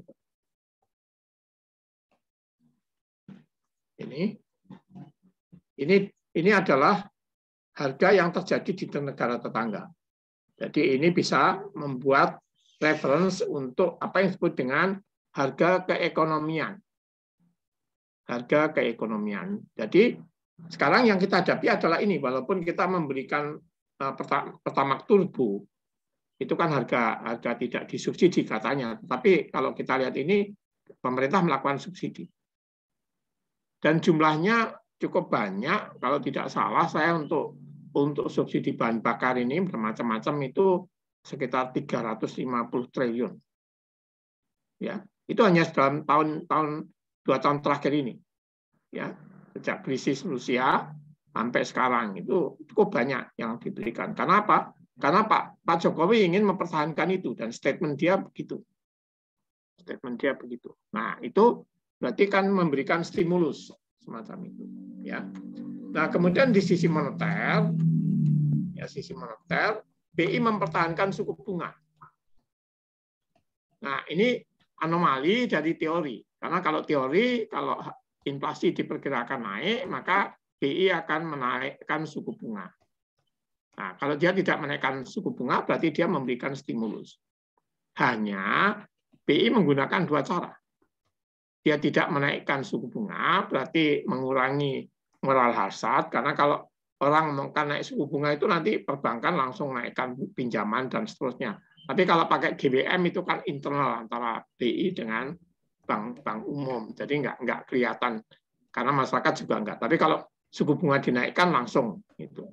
Yang kedua, BI nampaknya juga ingin agar kita tidak ikut-ikutan dunia. Kita merasa lebih independen begitu. Jadi kita nggak usah ikut-ikut dunia karena belum tentu juga benar begitu, ya. Apalagi kalau kita mengikuti pendapatnya Donovan segala macam itu tidak harus semacam itu. Jadi kelihatannya semacam itu, ya. Nah, kemudian di pemerintah itu dia memberikan stimulus ke moneter, stimulus fiskal untuk bahan bakar. Tetapi mungkin Bu Dona pernah dengar Menteri Keuangan memotong anggaran belanja. Iya, Prof. Persen. Iya kan? Jadi yang satu dia naikkan subsidinya ke masyarakat, tetapi anggaran belanja pemerintah dan pemerintah daerah itu dipotong 20%. Lalu ada ketentuan di Kementerian Keuangan, kalau pemerintah daerah itu tidak melaporkan apa yang sudah diterima dalam bulan ini, berarti dia tidak mendapatkan uang yang untuk bulan depan. Jadi ini kalau bahasa yang gampang itu uang dari kantong kanan, uang di kantong kiri dikurangi. Tapi baik di ekonomi karena Bapak Ibu tidak akan demo kalau harga bahan bakar tidak dinaikkan. Tapi kalau harga bahan dinaikkan itu kelihatan sekali reaksinya masyarakat. Walaupun yang dinaikkan misalnya Pertamax Turbo aja. Pertamax Turbo itu dinaikkan, orang pindah ke Pertalite. Nah, ini reaksinya lebih, lalu itu disubsidi aja. Ya. Sama dengan COVID ini, kita kan nggak merasa toh, karena itu kan subsidi semua dari pemerintah untuk vaksinnya. Jumlahnya banyak loh itu, hampir 500 triliun. Ya, jumlahnya banyak itu. Tapi kita nggak merasa, dan kita juga tidak mengucapkan terima kasih. Tapi kalau misalnya kamu mau vaksin, bayar sendiri, rame sudah. Dan itu kosnya lebih mahal. Jadi dua-duanya dilakukan itu. Ada stimulus, fiskal dan moneter, tetapi pada saat yang sama ada kontraksi fiskal dan moneter. Begitu. Nah, ini yang mana yang nanti itu tergantung istilahnya Pak Budiono itu kebijakan itu tidak seperti di kelas, ya, tetapi dicari yang optimal nanti di situ. Begitu Bu Dona. Terima kasih banyak, Prof.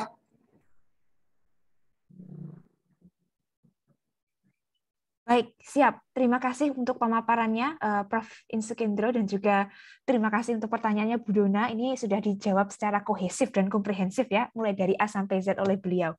Nah, baik. Sekarang kita akan beranjak ke penanya yang kedua. Ini ada di bagian kolom comment box, yakni Bapak Diptyo. Bapak Diptyo ini memiliki beberapa pertanyaan, tapi beranak pinak, Prof. Jadi, pertama, ini kan baru saja The Fed menaikkan suku bunga acuannya sebesar 75 BPS. Nah, menurut Profesor Insukendro, bagaimana sih dampaknya bagi Indonesia secara langsung dan secara tidak langsung? Apakah BI harus menaikkan BI 7 DRR? Padahal dari sisi fiskal, Kemenkeu telah melakukan pengetatan dengan meningkatkan tarif PPh hingga 35%. Wah, ini sabuknya dikencangkan ini. Mengurangi insentif pajak dan juga lain-lain. Nah, jika BI 7 DRR naik, maka akan mendorong perbankan menaikkan suku bunga pinjaman yang berdampak buruk pada pengusaha yang baru tumbuh, terutama startup, ketika ada pandemi. Nah, ini bagaimana menurut pendapat atau analisis Prof. Insukendro mengenai kebijakan The Fed tersebut? Ini efek dominonya apa terhadap negara berbunga atau berkembang seperti kita ini, Prof? Monggo. Pertama, saya nggak bisa nampilkan Bu Sehma, sebetulnya begini. Kalau kita ingin mengamati apakah pengaruh dari negara kita ke negara lain ke negara kita, itu caranya gimana yang gampang? Yaitu pakai fluktuasi ekonomi. Ya, saya pernah jadi konsultan di Bappenas, lalu tahun 2013 saya menggunakan itu. Logika berpikirnya begini, maaf ya Bapak Ibu-ibu, maaf sekali saya menggunakan contoh ibu-ibu, yaitu menstruasi. Ya. Ibu-ibu itu mempunyai siklus menstruasi yang tiap-tiap orang tidak sama, tetapi ada yang sama. Nah, kalau menstruasi ibu-ibu itu sama, ya kan ada yang 28 hari ditambah 5, ada yang 26 hari. Itu kalau misalnya 28 hari, siklusnya sama. Itu biasanya sifat-sifat pada waktu menstruasi sama. Ya. Nah, jadi kita akan melihat, sayangnya saya tidak bisa menampilkan saat ini. Ya. Tapi saya punya. Jadi suatu saat saya ditanya di Bappenas, itu Pak, kita baiknya itu melihat kondisi ekonomi kita dikaitkan dengan Amerika, dikaitkan dengan Rusia, atau dikaitkan dengan Cina. Lalu saya menggunakan fluktuasi ekonomi itu. Ternyata bentuknya itu, bentuk fluktuasi ekonomi kita, itu mirip dengan Cina. Ya. Jadi kalau begitu gimana? Ya, kalau Cina bergejolak, itu lebih cenderung ke kita. Suka atau tidak suka, itu semacam itu. Ya. Jadi Amerika itu agak berbeda dengan kita. Jadi boleh diacu, tapi boleh juga tidak, semacam itu. Ya. Nah, lalu suatu saat teman-teman KV75 angkatan saya di Fakultas Ekonomi, kan itu ada yang jadi direktur utama, ada yang jadi presiden direktur. Ya. Lalu suatu saat itu ada di kasus di Turki, kasus di Turki. Ya. Karena itu negara Islam, kemudian ada kasus di Turki. Nah, dia tanya, Mas ini gimana ini Turki kok seperti ini? Terus saya bilang begini, oke, sebentar ya, Pak hitungnya dulu. Saya hitung dulu. Toh pada saat pengajuan rehabilitasi itu kan dia hanya menghitung aturan-aturan yang dipakai ya pada saat rehabilitasi. Seperti yang saya sampaikan. Suaranya. Itu nanti tetap akan menjadi perubahan. Suaranya siapa masuk? Jadi waktu saya hitung dengan fluktuasi ekonomi itu, lalu saya menunjukkan bahwa enggak usah khawatir, saya bilang gitu. Loh, kenapa? Perilakunya berbeda. Dan berbeda. Dan akhirnya ya, tidak perlu diperhatikan. Macam itu. Jadi untuk Pak Diptya, itu kita bisa menggunakan fluktuasi ekonomi. Jadi gambar fluktuasi ekonomi, lalu kita pasangkan antar negara. Lalu nanti kita milih yang mana. Itu yang pertama. Jadi apakah nanti semacam ini? Ini pendapat saya semacam itu. Jadi bagaimana dengan Fed yang 75%? Fed ini berkali-kali mau naikkan tapi tidak naik. Ini diperkirakan nanti bulan Juli itu sudah naik. Tetapi BI itu sudah mendahului, yaitu dengan menaikkan GWM. Jadi apakah nanti pengaruhnya itu dengan menaikkan BI rate, ya, BI 7DRR itu, atau saya sebut tadi BI rate atau tidak? Nah, analisanya kalau tidak dinaikkan itu juga baik untuk perekonomian kita. Di contohnya ini tadi yang saya kemukakan, ini, jadi kalau dia tidak menaikkan, dia bertahan di sini suku bunganya, itu juga baik karena akan ikut mendorong perekonomian kita lebih cepat, macam itu. Jadi pertumbuhannya akan kembalinya untuk recovery-nya lebih cepat daripada kalau dia naikkan, itu ya. Tapi nanti dihitung itu semuanya dihitung. Nanti kita lihat aja minggu depan ya, tanggal 23 itu BI akan umumkan itu. Ya. Tapi kalau saya dimintai pendapat, ya jangan naik dulu lah karena Fed itu baru bulan Juli nanti dinaikkan. Itu ya. Nah, kemudian lalu pengaruhnya seperti apa? Seperti tadi Pak Ditya katakan, kalau BI menaikkan BI rate itu pengaruhnya pasti ke perbankan pasti. Itu dengan menaikkan suku bunga sehingga itu akan mengganggu investasi. Nah, caranya kan tidak harus pakai suku bunga, menaikkan suku bunga. Bisa dengan tadi GWM, atau dia menggunakan quantitative easing. Ya. Jadi quantitative easing, tapi yang negatif. Ya, quantitative easing bukan yang positif, artinya mengurangi, tapi itu akan menyedot dana di dunia perbankan.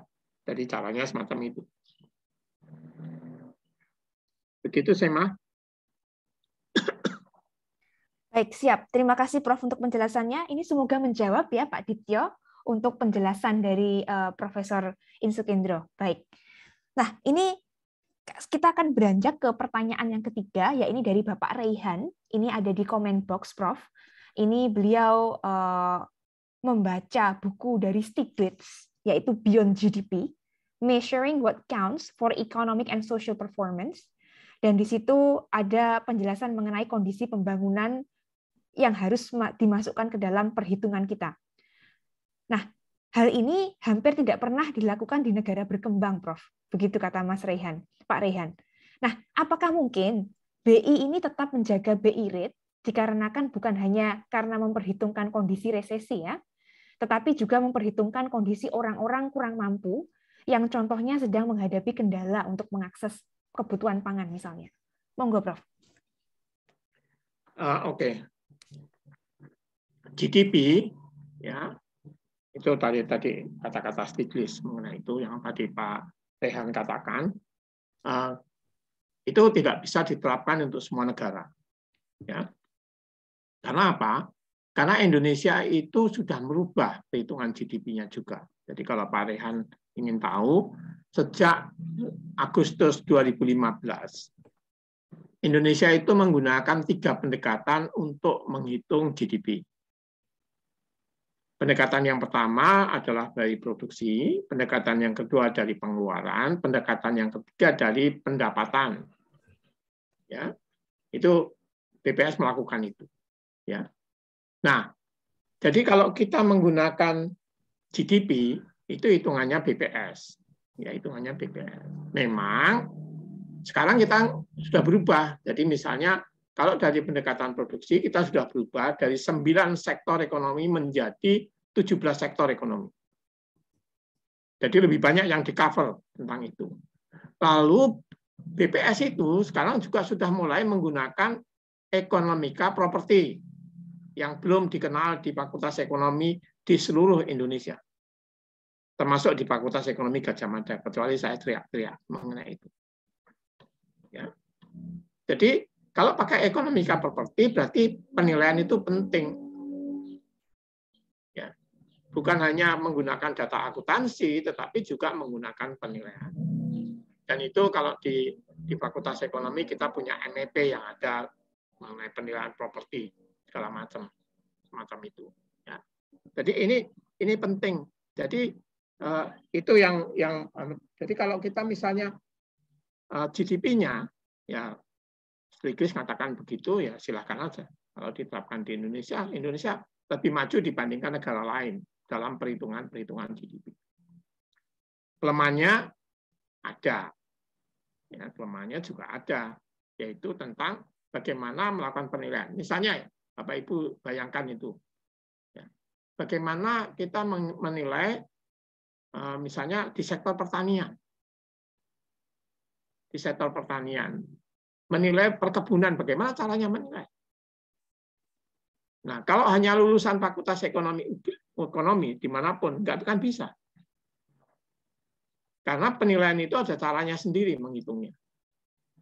Ya, jadi kita di Fakultas Ekonomi pinter kalau ngomong begitu, tapi kalau suruh coba ukur sendiri nilainya gimana, nggak bisa itu.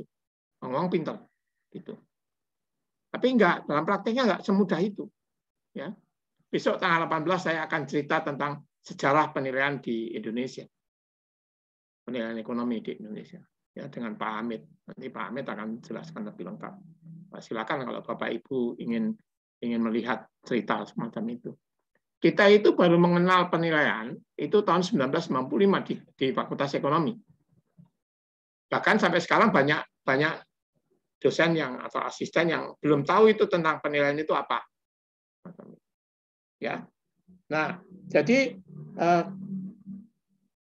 tadi yang Pak Aryan katakan, kita memang tidak otomatis ya. Tapi kalau sedikit mengatakan begitu, ya monggo aja tentang itu. Tetapi kita punya cara sendiri untuk menghitung mengenai itu, dan kita sudah lebih maju daripada banyak negara. Pada tahun 2015 itu, yang menggunakan metode itu baru 4 negara di dunia. Jadi kita lebih cepat untuk menghitung itu. Nah, kemudian tentang BI rate, seperti saya singgung tadi, sementara ini BI tidak menaikkan itu karena efek psikologisnya itu juga besar. Jadi kalau BI naik, lalu semuanya naik begitu. Nah, itu yang dijaga sebetulnya. Ya, itu yang dijaga sebetulnya. Karena kebetulan gubernur BI-nya itu pro growth, ya bukan pro suku bunga tinggi, tapi pro growth. Jadi apa yang saya ketengahkan di sini cocok dengan itu. Jadi ini mendorong ke sana. Jadi memang kalau BI rate dinaikkan seperti saya katakan tadi itu. Tapi padahal Pak Rehan bisa mengecek data antara BI rate, BI 7-day rate repo itu tadi dikaitkan dengan suku bunga kredit. Ya, saya punya datanya Pak dan ada gambarnya. Itu menunjukkan bahwa nggak ada hubungan itu antara suku bunga kredit dengan BI rate, itu nggak ada hubungan. Tetapi psikologisnya, kalau BI rate naik, suku bunganya pasti naik. Tapi kalau BI rate turun, suku bunga kreditnya bertahan di situ. Gitu. Tetapi kalau BI rate dengan suku bunga deposito, itu berhubungan sekali. Tapi kalau dengan suku bunga tidak. Suku bunga itu ditentukan oleh bank sendiri. Nah, disinilah pentingnya ekonomika properti. Karena suku bunga di pasar seperti itu ditentukan oleh pasar kredit, bukan pasar uang, bukan pasar barang. Ya, saya kemukakan juga di sini Pak, kalau Bapak Ibu belajar mengenai suku bunga, teori suku bunga itu ada 3 kalau di makro. Yang pertama itu dari klasik atau dikenal dengan loanable fund theory. Yang kedua dari Keynesian, yang dikenal dengan liquidity preference theory. Yang ketiga dari neoklasik, yang mencerminkan keseimbangan antara pasar uang dan pasar barang. Nah, yang ketiga belum diajarkan, yaitu ekonomika properti, suku bunga ditentukan di pasar kredit, berarti itu dipengaruhi oleh demand dan supply kredit. Begitu, Sema. Siap, matur nuwun. Terima kasih untuk penjelasannya, Prof. Ini makin lama diskusinya semakin hot, semakin siang. Nah, ini tidak ketinggalan, ada juga 3 penanya yang lain. Jadi tadi officially dari pertanyaannya Pak Rehan itu menutup sesi tanya jawab yang sesi pertama. Nah, ini sesi tanya jawab yang sesi kedua ini saya sudah memiliki 3 penanya, Prof. Jadi akan saya tutup dulu, Nggih, Bapak dan Ibu. Nanti kalau kita masih ada waktu, kita akan buka lagi sesi ketiga untuk tanya jawabnya. Nah, ini semuanya kebetulan ada di comment box. Jadi saya akan bacakan. Pertanyaan yang pertama itu adalah dari Bapak Aiman. Jadi Bapak Aiman ini memiliki pertanyaan demikian, Prof. Seberapa besar ancaman resesi ekonomi jika dia ini melanda suatu negara? Dan bagaimana ketahanan Indonesia menghadapi resesi yang cukup besar ini, Prof? Maaf, Sema, tadi ada cucu saya masuk ruangan ini. Mungkin bisa diulang ya. Oke, siap, Prof. Jadi ini Pak Aiman itu bertanya, seberapa besar sih, Prof, sebenarnya ancaman resesi dunia ini jika melanda suatu negara? Dan bagaimana sebenarnya daya tahan Indonesia menghadapi resesi ini? Apakah kita sudah kebal karena kita punya tolak angin, ataukah kita masih memiliki resiko masuk angin juga akibat resesi ini, Prof? Oke. Ancaman resesi, masalahnya begini, Pak Aiman ya. Apakah Bapak menggunakan konsepnya Julius Siskin atau menggunakan konsepnya Hubert atau konsep saya? Macam itu. Ya. Kalau konsepnya Julius Siskin, mari kita lihat di sini. Ya, mari kita lihat datanya macam ini. Ini data di Indonesia. Seperti ini, Pak. Ya. Jadi kalau kita menggunakan konsepnya Julius Siskin, kita tuh nggak pernah krisis. Karena apa? Karena nggak pernah turun negatif gitu. Tapi di sini kita baru mengalami krisis. Ya. Tetapi kalau kita menggunakan konsepnya Hubert 2012 dan atau konsep yang saya kembangkan, itu kita bisa terjadi resesi itu sepanjang masa. Jadi asal ini negatif itu resesi. Jadi lalu apakah kita harus takut? Enggak, jangan takut, Pak. Ya dihadapi aja, karena resesi itu bisa terjadi. Jadi anggapannya begini, Pak. Jadi ada inflasi, ada deflasi. Inflasi, harga-harga naik, kalau deflasi, harga-harga turun. Apa bahayanya? Ya kalau inflasi tinggi ya baru bahaya. Kalau deflasi tinggi itu baru bahaya. Tapi kalau inflasi itu seperti suhu badan lah. Suhu badan itu range-nya 36, 37. Kalau masih 37 ya aman-aman aja semacam itu. Misalnya di bawah 36, 35,4. Tapi kalau 30 ya bahaya. Macam itu. Jadi saya mengatakan begitu. Jadi ancaman resesi dunia pasti bisa terjadi dimanapun. Karena konsep yang digunakan saya berbeda dengan para pengamat yang lain atau ekonom yang lain. Ya, saya mengikuti Hubert. Dan itu ada pengikutnya ya. Jadi bukunya Williamson juga menggunakan konsep yang sama. Kemudian bukunya ada di daftar pustaka saya itu menggunakan konsep yang sama. Jadi nggak usah digelisahkan sekali bahwa kecuali nanti itu resesinya negatifnya besar. Nah, itu baru masalah serius. Ya. Jadi itu lalu kalau ditanyakan Indonesia gimana? Nah, kalau kita mengikuti Bank Dunia tadi, laporan Bank Dunia Juni 2022, dan ini diikuti oleh para ekonom kita di birokrat maupun di akademik. Karena tadi pagi saya juga mendengarkan itu ada kolom di radio itu, lalu yang pengamat ekonomi akademik itu mengatakan kita aman-aman aja. Kalau saya mengatakan, loh sekarang itu kita ada resesi kok. Data saya, gambar saya kan sudah jelas ini. Data saya itu mengatakan resesi sekarang. Kita negatif ini. Jadi ya bagaimana? Ya nanti ada tindakannya. Tapi ini resesi. Cuman resesi ini kecil. Karena yang besar itu bisa 4, bisa 6, minus. Nah kalau tinggi sekali ya itu masalah besar. Tapi kalau enggak ya biasa-biasa. Jadi terjadi kapan saja semacam itu. Jadi kalau kita lihat ini bisa terjadi kapan saja. Dan ini kalau ini Indonesia berarti di Amerika misalnya. Ini contohnya di Amerika, Bapak Ibu ya. Ini yang dikerjakan oleh Hubert. Jadi kalau di bawah ini, yang ditanda ini, ya ini resesi. Macam itu. Ya. Nah, tapi yang besar ini, misalnya tahun 1980-an ini besar. Ya. Kemudian tahun 2000 kemarin ini besar. Nah, ini memang perlu diperhatikan. Macam itu. Nah, bedanya kalau akademik itu nggak terlalu lihat modus, tapi kalau praktisi melihat modus. Gitu ya. Jadi lalu ini contoh di Amerika, di Eropa, dan di Jepang. Jadi kalau di bawah 0 ini, nah ini terminal apa? Yang ke bawah ini resesi. Gitu. Begitu Bu Sema. Jadi kalau ditanya bagaimana Indonesia sudah resesi saat ini menurut saya. Baik, terima kasih penjelasannya Prof. Jadi memang ini sebagai pengingat juga ya kepada teman-teman yang mungkin berkecimpung di dunia bisnis dan juga di dunia startup. Nah, ini bisa dijadikan pertimbangan untuk kebijakan dan strategi dalam beberapa bulan ke depan karena kita sudah dalam fase gonjang-ganjing resesi saat ini. Ya, semoga saja tidak bertambah banyak ya, tidak bertambah parah resesinya. Baik, semoga itu menjawab pertanyaannya Pak Aiman. Saat ini masih ada 2 pertanyaan lagi untuk sesi tanya jawab yang kedua. Ini adalah dari Bapak Julius.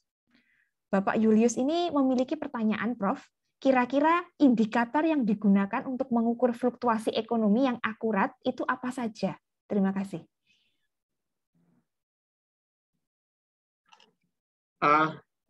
Cara simpel, jadi cara simpel ini adalah saya menggunakan PDB harga tetap. Ya. PDB harga tetap. Dan di tulisan saya pada Sinarku tahun 2020, saya tunjukkan bahwa indikatornya adalah pertumbuhan ekonomi. Ya, jadi mari coba saya lihat ya, Bu Sema, saya tutup dulu, saya mau pindah dulu ke melihat di Sinarku yang tahun 2020. Jadi Sinarku tahun 2020 ini nanti Bapak Ibu bisa lihat.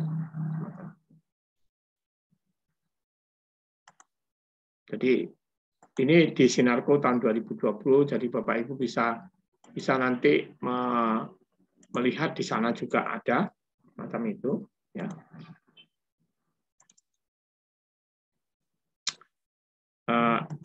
Ini adalah Sinarku ya tahun 2020 ini. Tanggal 7 Desember tahun 2020. Jadi Bapak Ibu bisa lihat nanti bisa dianukan di sana ya. Jadi kita bisa melihat misalnya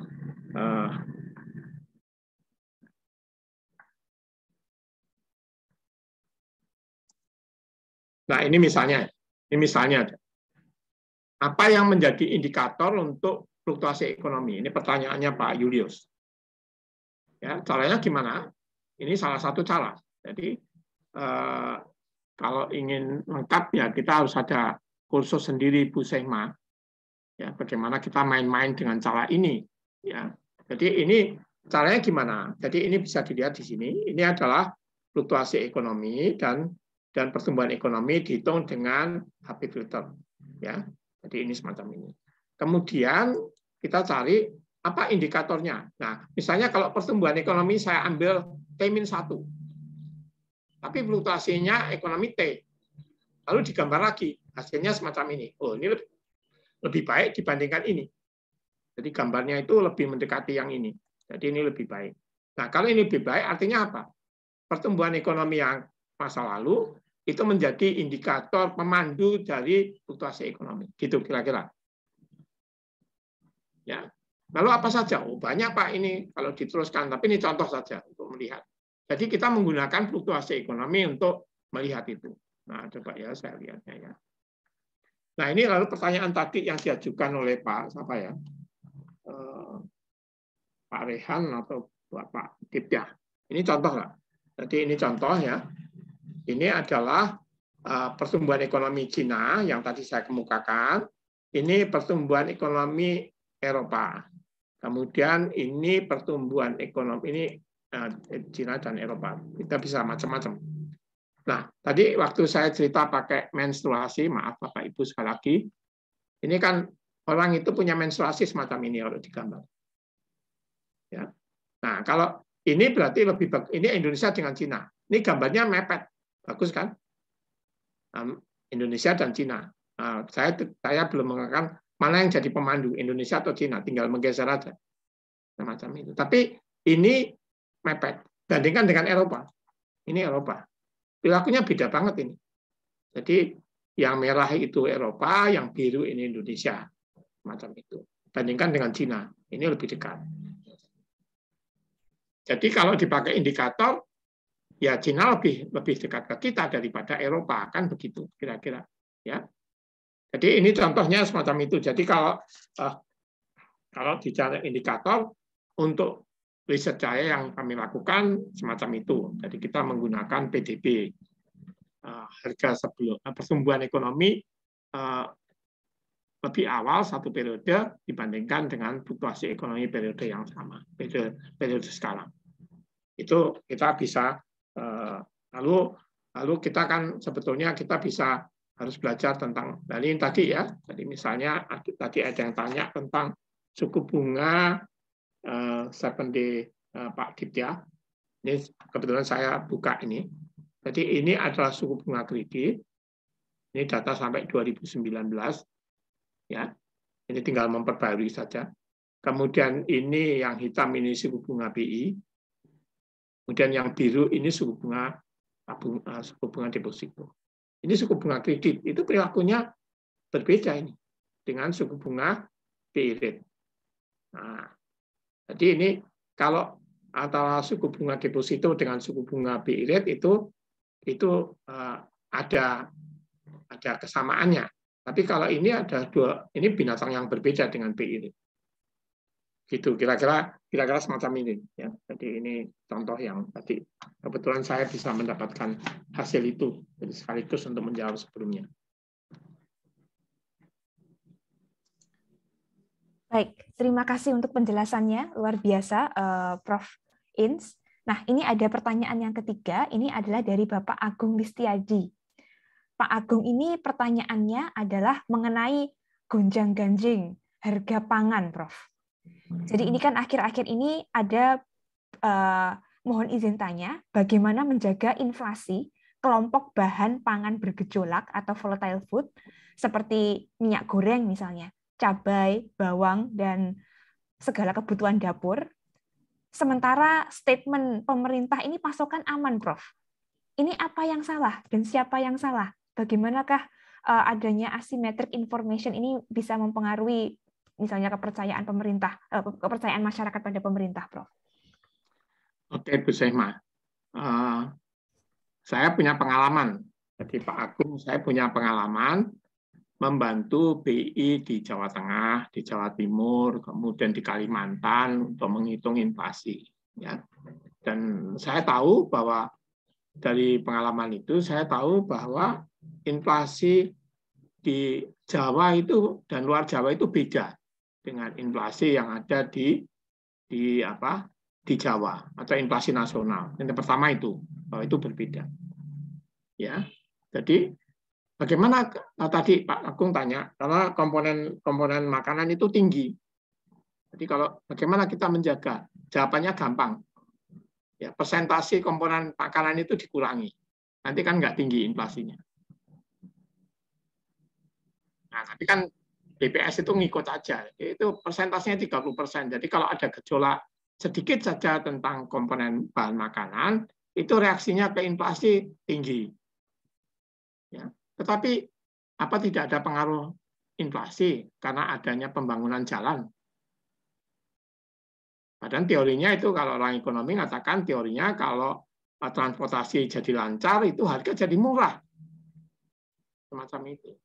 Tetapi distribusi makanan, distribusi bahan itu di daerah itu bisa aneh-aneh. Mungkin Bu Sehma juga belum tahu bahwa kalau orang di Brebes itu kan produksi berambang, bawang berambang. Ya. Investornya itu dari Surabaya, Sidoarjo. Maka setelah panen itu dibawa ke Surabaya. Lalu setelah dari Surabaya itu dikirim ke Semarang. Aneh toh. Jadi dari Brebes kan Semarang lebih pendek, tapi itu ke Surabaya dulu karena investornya di sana, baru dibawa ke Semarang. Lah kok pengen tahu, lah itu saya bantu di sana lalu surveinya tuh semacam itu. Jadi ini bukan teori, ini prakteknya begitu. Nah kalau begini jadi kan mahal semuanya, macam itu. Kan lucu kan? Lalu misalnya dari Boyolali itu ada padi, beras, ya, dari Indranggu. Itu kalau ke Semarang lewatnya Surabaya juga. Gitu. Loh, dari mana? Ya itu faktanya begitu. Itu kalau kita belajar di teori makro, nggak ketemu sudah prakteknya semacam itu. Nah, oleh karena itu, mengapa zamannya Pak Agus Martowardoyo, Gubernur BI, karena dia dari perbankan, itu semua orang-orang pintar di BI itu didaerahkan. Dikirim ke daerah. Semua yang pintar-pintar itu jangan di pusat saja, dikirim ke daerah. Mereka mabuk setelah di daerah. Karena aneh-aneh. Semacam itu. Jadi, kalau kita katakan semacam itu, ya itu konsepnya begitu di dalam makro. Tapi sebetulnya enggak begitu di dalam. Saya ingin tunjukkan data ya, Bu Sema ya. Bentar ya. Monggo, Prof. Untuk menunjukkan bahwa inflasi di daerah itu tidak sama, tapi ini data lama. Tapi mari kita lihat ya. Bentar ya, coba ya saya coba.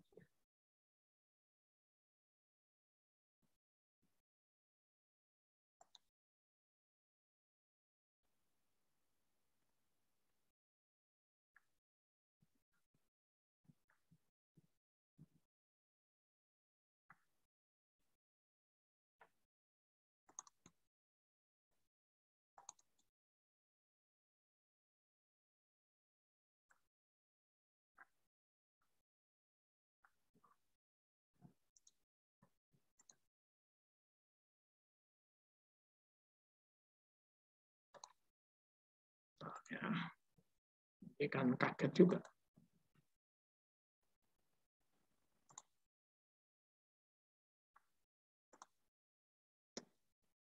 Nah, ini saya diundang kemarin ini tanggal 2 Juni di Kementerian PUPR. Ya, Kementerian PUPR.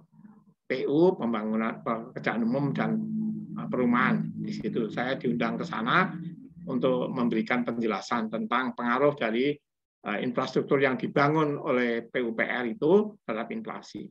Lalu di daerah gimana? Nah, ini contoh ya. Kelihatan Bu Sema? Gambarnya. Jelas sekali, Prof. Jelas, Prof. Oke. Ini inflasi triwulan, tapi ini data lama, ya, tinggal memperbarui aja. Kalau ini yang garap adalah Pak Chandra Utama, ada di dalam seminar ini mudah-mudahan, dan Bapak Ibu bisa mempraktekkan itu. Ini sampai tahun 2013, ya. Dan ini muncul di tulisan kami di Journal of Applied Economic Science di sana, ya.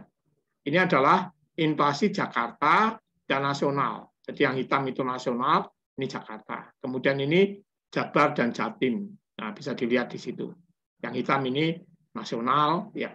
Yang lainnya itu. Tapi makin ke daerah makin aneh-aneh. Ini inflasi, Bapak Ibu bisa lihat di situ.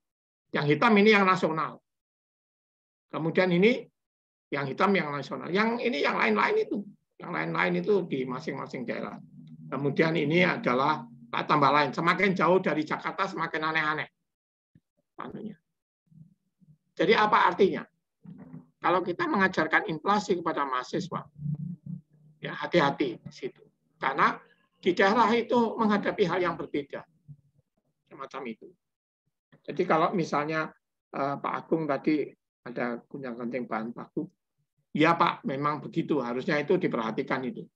Ya karena di daerah itu tadi contohnya semacam itu. Jadi kalau barang itu mau dikirim ke Semarang harus lewat Surabaya. Ini menyebabkan harga jadi mahal. Contoh lagi saya ambil contoh. Di belakang rumah saya itu ada penggemukan sapi. Tapi sapi itu kalau sudah gemuk tidak dipotong di situ. Karena pemodalnya dari Semarang itu dibawa ke Semarang. Baru nanti dikirim ke Jogja lagi. Ya, kira-kira begitu, Bu. Baik, terima kasih Profesor penjelasannya. Kalau Profesor itu memang semuanya bisa dikaitkan dengan ekonomi ya, baik dari sapi sampai sapinya jalan-jalan kemana-mana, baliknya lagi ini muternya ke fenomena ekonomi makro. Baik, nah ini adalah akhir dari sesi yang ketiga, sesi yang kedua, Prof. Nah ini ada satu lagi pertanyaan dari Profesor Catur. Baik, ini adalah untuk yang ketiga, satu lagi sebelum nanti kita kembalikan kepada Mbak Rika. Nah, Pak Catur ini menanyakan mengenai slimming inflation atau shrinking inflation. Beliau mengatakan ini adalah perilaku ekonomi mikro, mengurangi ukuran dan tidak mudah merubah harga. Nah, kalau kita ingin mengagregasikan ke taraf nasional misalnya, bagaimana untuk sampai kurva AD atau AS, Prof? Oke, jadi kalau kita mengurangi, berarti sebetulnya begini. Jadi aggregate demand dan aggregate supply. Jadi kalau di dalam jumlah itu turun itu. Ya. Jadi kalau misalnya baksonya jumlahnya berapa, kalau dihitung dari jumlah nggak berubah. Tapi kalau ditimbang itu masuk di situ. Jadi antara bakso 5 ukuran kecil dengan bakso 5 ukuran besar beda-beda ukurannya. Tapi kalau kita mendekatinya dari pengeluaran itu nggak berubah. Ya, itu nggak berubah. Tetapi kalau dilihat dari bagaimana kalau dari pengeluaran konsumen itu tidak berubah. Tapi kalau berkali-kali konsumen itu harus memenuhi kebutuhannya dari kacamata mikro, kan dia mempunyai kepuasan. Untuk kepuasan itu kan ada batasnya. Jadi kalau biasanya makan bakso 1 mangkok itu ada 3 bakso ukuran besar, ya, dengan sekarang makan bakso 1 mangkok dengan ukuran bakso setengahnya atau seperempatnya. Nah, kalau dia mempertahankan pengeluaran realnya atau konsumsinya, maka dia nambah. Nah, kalau dia nambah berarti demand-nya bertambah. Ya, jadi ini semacam itu. Jadi itu bisa masuk di dalam perhitungan itu. Cuman di dalam perhitungannya BPS itu perlu diusulkan semacam itu. Jadi sementara ini enggak, tapi di dunia lain, di negara lain itu diperhitungkan semuanya semacam itu. Jadi kalau misalnya yang belum diperhitungkan lagi, misalnya begini, ya saya kalau ngajar makro, tapi kadang-kadang nyerempet ke mikro. Misalnya begini, kalau musim COVID ini gimana catering itu? Ya, lalu di situ ada pengangguran sukarela. Ya. Jadi dia itu bekerja tapi terkena apa yang disebut dengan penjatahan. Nah, semacam itu. Jadi produksinya berkurang itu, tetap berkurang. Ya. Karena untuk membuat bakso yang besar dengan bakso yang kecil itu biayanya lebih beda, macam itu. Kira-kira begitu, Bu Sehma. Baik, terima kasih untuk penjelasannya, Prof. Luar biasa sekali. Ini semakin ke sini semakin banyak ilmu yang kita serap, dan tadi semua yang diberitahukan oleh Prof. Ins itu adalah keynote. Jadi catatan saya sampai sekarang sudah penuh, Prof. Ini sudah 3 SKS ini sepertinya. Baik, Bapak dan Ibu sekalian, terima kasih semuanya untuk partisipasi dan juga pertanyaan yang sudah diajukan. Sangat antusiastik sekali. Sayang sekali waktu yang sudah diberikan kepada kita ini tinggal sebentar. Jadi jika masih ada pertanyaan untuk Prof. Ins, silakan untuk menghubungi via email. Baik, nanti insya Allah akan dijawab oleh Profesor Ins dengan sangat komprehensif. Nah, berhubung kita sudah di ujung acara, maka ada beberapa takeaway, sebenarnya bukan beberapa ya, tapi hanya satu main takeaway yang akan coba saya elaborasikan sebelum nanti kita serahkan kembali kepada Mbak Rika acaranya. Kalau kita lihat di sini ada beberapa macam gonjang-ganjing makroekonomi global. Dan kalau kita lihat menurut analisis dari Prof. Ins tadi, ekonomi Indonesia sudah resesi, tetapi kalau kita lihat memang masih jauh lebih sehat ya kalau dibandingkan dengan negara-negara anggota G20 misalnya. Meskipun kita menghadapi 3 ancaman horor itu tadi. Meskipun kita sehat, tetapi seperti yang dijelaskan Prof. Ins tadi, bisa saja kalau misalnya nanti Cina itu melempem, atau mungkin beberapa ekonomi besar lainnya itu juga performa ekonominya melempem, maka mungkin akan ada perlambatan ekonomi yang lebih serius lagi, yang bisa berdampak kepada ekonomi tanah air. Oke, nah ini sebagai pelaku bisnis dan juga mungkin sebagian teman-teman adalah akademisi, maka akan sangat baik sekali jika kita bisa mengatur strategi. Jangan sampai bisnisnya itu sampai jatuh ke jurang resesi atau terimpact dengan sangat signifikan dan cukup drastis penurunan profitnya. Nah, itu tadi adalah akhir dari diskusi kita pada kesempatan siang hari ini. Don't worry, nanti kita akan kembali lagi dengan Sinarku dengan banyak topik ekonomi yang luar biasa dan juga pembicara yang luar biasa. Dan kita akan mendatangkan tamu yang tidak kalah keren dan juga menginspirasi sama seperti Prof. Ins pada kesempatan siang hari ini. Nah, sebelumnya mari kita berikan aplaus yang luar biasa sekali untuk Pak Ins secara virtual, teman-teman, menggunakan fitur reaction button. Oke, saya akan berikan jempol di sini, luar biasa. Nah, terima kasih untuk alokasi waktunya, Prof. Ins. Jangan kapok-kapok nanti untuk mengisi dan berbagi bersama teman-teman dari Sabang sampai Merauke. Nah, terima kasih untuk semuanya. Sekali lagi, saya akan tutup acara webinar pada siang hari ini. Jangan lupa untuk follow kanal YouTube dari Departemen Ekonomi dan juga media sosial dari Departemen Ekonomi, karena akan ada banyak acara-acara yang menginspirasi ke depannya. Terima kasih untuk perhatian Bapak dan Ibu semuanya. Akan saya kembalikan sesi webinar kali ini kepada Mbak Rika selaku MC. Monggo Mbak Rika. Terima kasih Bu Shima, terima kasih Bapak Profesor Insukindro untuk acara yang sudah dilakukan. Tak terasa sudah sekitar 2 jam kita berdiskusi dan mendengarkan pemaparan materi dari narasumber yang sangat expert di bidang makroekonomi dan moneter. Semoga insight yang kita dapatkan hari ini bisa bermanfaat. Dan tak lupa, saya ingin mengingatkan untuk Bapak dan Ibu atau para peserta semua untuk mengisi presensi dan feedback di link yang telah disediakan di kolom chat. Dan nanti setelah acara ini berakhir, akan dikirimkan e-sertifikat kepada para peserta. Saya selaku MC memohon maaf atas hal-hal yang kurang berkenan, dan sampai jumpa di acara Sinarku selanjutnya. Kami tutup acara hari ini. Terima kasih. Terima kasih Bapak dan Ibu semua. Terima kasih Mbak Rika dan tim. Terima kasih Mbak Pasha dan Prof. Insukindro. Terima kasih semuanya. Sampai ketemu lagi. Sehat selalu, Prof. Ya. Saya izin pamit dulu, Nje.